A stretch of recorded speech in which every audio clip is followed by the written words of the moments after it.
بسم اللہ الرحمن الرحیم۔ السلام علیکم۔ ہمارے چینل میں خوش آمدید۔ کہانی شروع کرنے سے پہلے آپ سے گزارش ہے کہ اگر آپ ہمارے چینل پر نئے ہیں تو ہمارے چینل کو ضرور سبسکرائب کیجیے تاکہ آپ کو ہماری ویڈیوز سب سے پہلے ملیں۔ یہ آج سے 30 سال پہلے کا سچا واقعہ ہے جو میرے ساتھ پیش آیا۔ ان دنوں ایبٹ آباد کے آس پاس اور شمالی علاقہ جات میں شدید برف باری کا سلسلہ جاری تھا جس نے غالباً 80 سال کا ریکارڈ توڑ دیا تھا۔ اس وقت شدید برف باری میں لوگ سر شام ہی گھروں میں دبک کر بیٹھ جاتے تھے۔ پہاڑی علاقوں میں جو تھوڑی بہت رونق ہوتی ہے وہ بھی برف باری کی نظر ہو چکی تھی اور معمولات زندگی بری طرح متاثر تھے۔ ان دنوں میری 8 ماہ کی بیٹی شدید بیمار اور موت و حیات کی کشمکش میں مبتلا تھی۔ اس کڑے موسم میں فوری طور پر اپنی بیٹی کا علاج کروانا ممکن نہیں تھا۔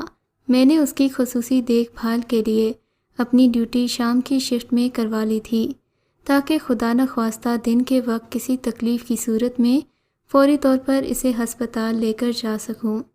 اس روز میں بہت اداس تھا کیونکہ بیٹی کی طبیعت بہت خراب تھی اور ڈیوٹی پر جانے کا بالکل دل نہیں کر رہا تھا، مگر پھر بادل ناخواستہ ڈیوٹی پر جانا ہی پڑا۔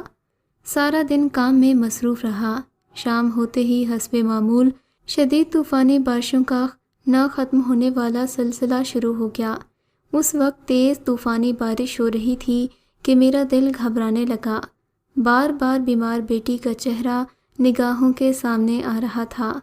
ڈیوٹی ختم ہوتے ہی میں گھر کی طرف جانے کے لیے پر تولنے لگا، لیکن اس خوفناک اور طوفانی بارش نے میرے جلد از جلد گھر پہنچنے کی تمام کوششوں پر پانی پھیر دیا۔ بارش تھمنے کی آس میں کافی دیر کھڑکی کے سامنے کھڑا رہا، مگر اسے رکنا تھا نہ رکی۔ بارش اور ژالہ باری کا سلسلہ رات 2 بجے تک جاری رہا۔ میرے ساتھ آفس میں ٹھہرے ہوئے بہت سے ساتھی میری پریشانی اور بے چینی دیکھ کر تسلی دے رہے تھے کہ اب رات کافی بیت چکی ہے، بارش رکنے کے کوئی آثار نہیں ہیں، نہ ہی طوفانی رات میں کسی ٹیکسی کا بندوبست ہو سکتا ہے۔ کچھ دیر میں نے سائیکل لی اور گھر جانے کے لیے تیار ہو گیا۔ میرے ساتھی سمجھانے لگے کہ جنگل بہت گھنا ہے، یہاں مختلف قسم کے جنگلی جانور ہیں، جنوں بھوتوں کے بسیرے ہیں۔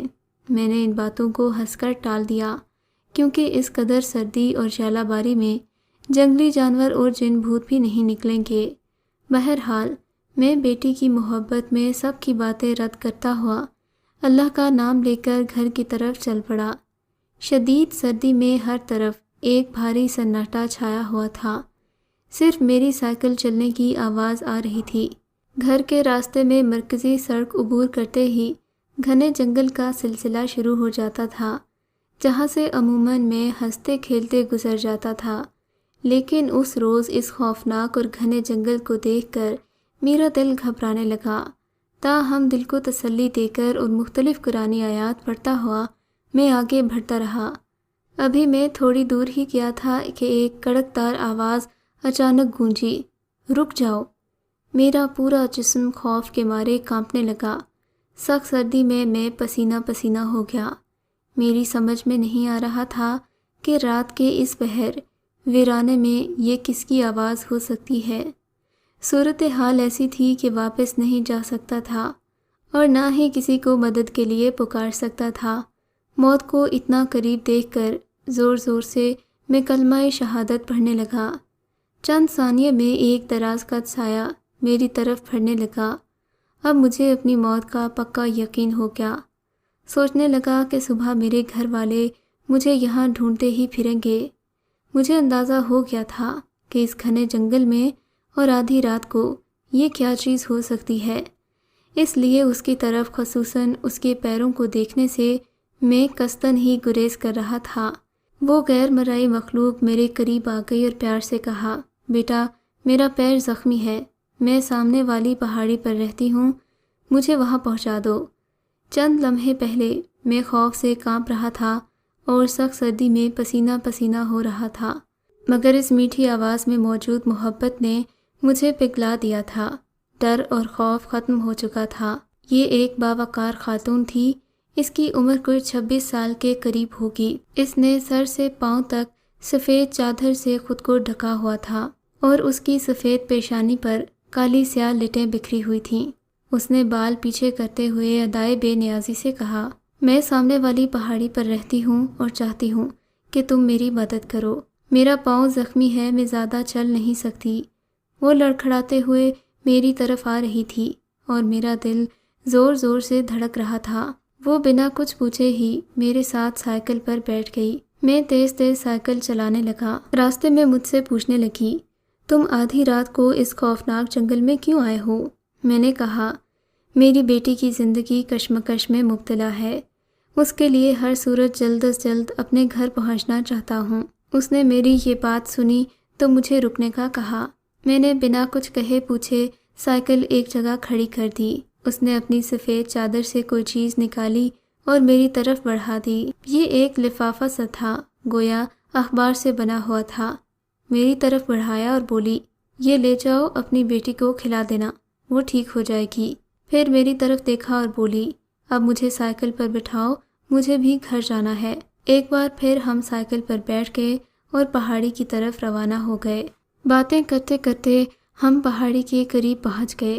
میں اترا تو بڑے پیار سے کہا، بہت شکریہ اکرم میاں، آپ نے اس وقت اتنی تکلیف کی۔ اس کے منہ سے اپنا نام سن کر میں حیران رہ گیا۔ آپ کو میرا نام کیسے پتا ہے؟ میں نے ہمت کر کے پوچھا۔ اس نے میری بات کو یکسر نظر انداز کر دیا اور کہنے لگی، میرا گھر آ گیا ہے، میں جا رہی ہوں۔ میں نے کہا، یہ پہاڑی علاقہ ہے، آپ کا پاؤں زخمی ہے، اس طرف بہت اندھیرا ہے، میں آپ کو آپ کے گھر چھوڑ آتا ہوں۔ میں نے مزید ہمدردی جتائی۔